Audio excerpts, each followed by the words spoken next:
How's it going, YouTube? Wasn't intending to do this, but I'm kind of bored and thought this was pretty cool and wanted to show you guys. This is a Opinel number 6, and I'm starting this video right now like this just because it's a pain in the ass.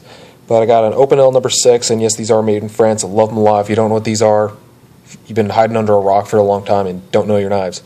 But yeah, I got this and was going to make I got one for myself and was going to pimp it and do some custom scales on. I was talking to a buddy, and I asked him if he wanted one. He's like, oh, hell yeah, let's do it, because I'm doing it for free for him.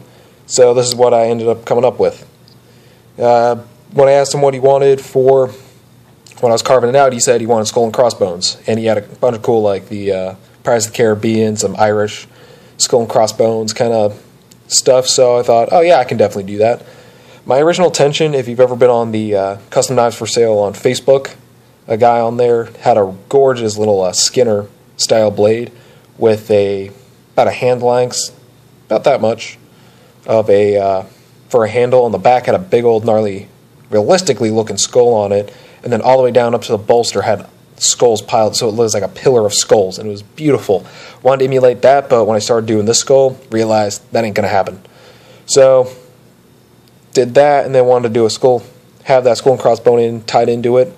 So I threw that on as well. Unfortunately, I got this too low. I wanted the top of the skull right about there, but I wasn't thinking about it when I started carving into it. So this is what I got.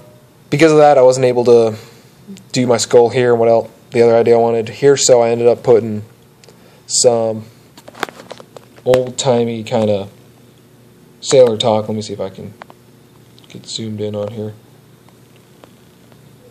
Wanted to put some older timey version for sailors like Swasher and Jack Tar, with Jack Tar's just a sailor and Swasher's something like being overdramatic and valor and just kind of being over the top, which my buddy, my shipmate here, kind of is. So I thought these two would work out perfectly. And when I realized I couldn't do my other skulls and my stuff started coming out like this, it wasn't as high quality as what I know I can do. But you also have to note, and I didn't mention this at the beginning of the vid, I did this all with a Spyderco Ladybug in the Salt series, so it was an H1 steel, little tiny pocket knife with a okay steel. But yeah, this, if I had my like a rotary tool of some sort or a Dremel tool, man, I could have made this fucking stellar. It would have been great. But yeah, anyway, Opinel number 6, I did have to round out that back. I took about that much off the back, which in consequence I had to shorten down the blade. So if you don't know Opinel number 6, like I said, you're hiding in a rock and don't know your knives.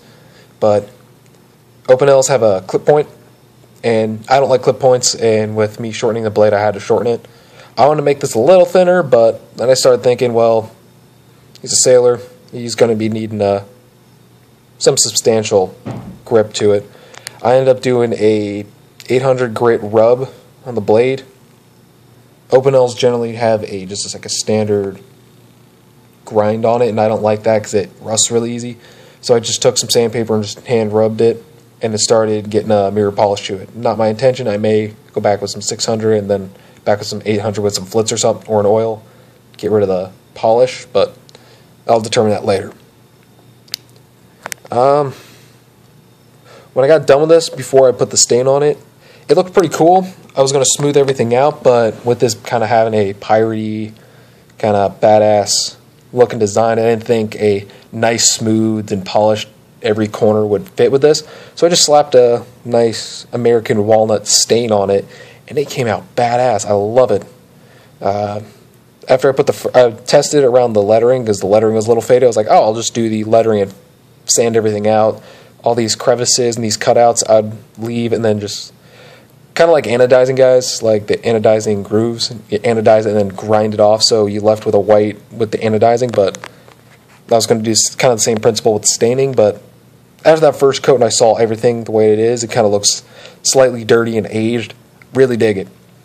So kept that. Did a couple coats of that, and then put a clear coat on it. Unfortunately, the Ace Hardware down the street didn't have clear coat, so I ended up going to the local NEX and getting nail polish. Some clear nail polish. Believe it or not, guys, this works great. It's not tacky. I put it on last night. Not tacky. It's not rough. It's not overly smooth. I mean, it's perfect. hardened up nicely. I've been carrying it all day. I'm probably going to carry it tomorrow because I'm going to be able to use it tomorrow. So yeah, I'm stoked up about that. Now this blade, it's just under 3 inches with it being carved out. You can kind of see my ugly mug there. But let's keep on the knife. I may put a force patina on this. I've been kind of showing them update videos. I stopped yesterday, the day before, when I got it all finished up and started staining it, just because I want to surprise them a little bit. I may put a force patina on this to tie in with this. I'll just use like citric acid from an orange. I'll have to figure that out. But yeah, that's about it. Oh, I also rounded off the back and put some sandpaper down in there. This thing does hold a gnarly edge now. I love it. It is hard as, I mean, it is sharp as heck, hair popping sharp. It's beautiful. But yeah, the inside here, sorry, let me get that there. Inside right here, and as well down there, I just took some 100 and then some 220, and then filed that out just to make this a little smoother and easier to open for them, because it is, like I said, this does have a slight slickness to it, but it's not overly, and with this being as smooth and polished as it is, it makes it a little slick, so making this a little looser was kind of a good option to help them out. I wanted to pop this off and get the pin out. Was able to pop off the safety lock, and that's why I got the number 6. It was the smallest one with the safety lock.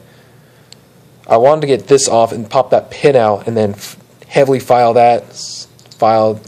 the knife so you can just sit there, go like that, and it'll swing out. There's several videos on our bushcrafter guys doing that, but yeah, wasn't able to do that with the limited tools I have.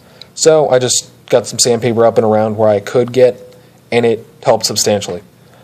Yeah, that's about it, guys. The main reason I also wanted to do this was I love pimped knives, and I love the custom handle scales, and I always wanted to do one on an Opinel, and the few out there for Opinels, I'm not saying they're bad, but they're not overly great. I'm just speaking of the handles.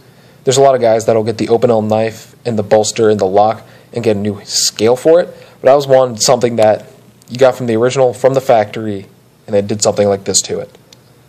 I'm not saying my work is the greatest. As you can tell, there's a lot in improvement, and when I start doing my second one, maybe, I don't know, I'm still kind of on the edge on that one.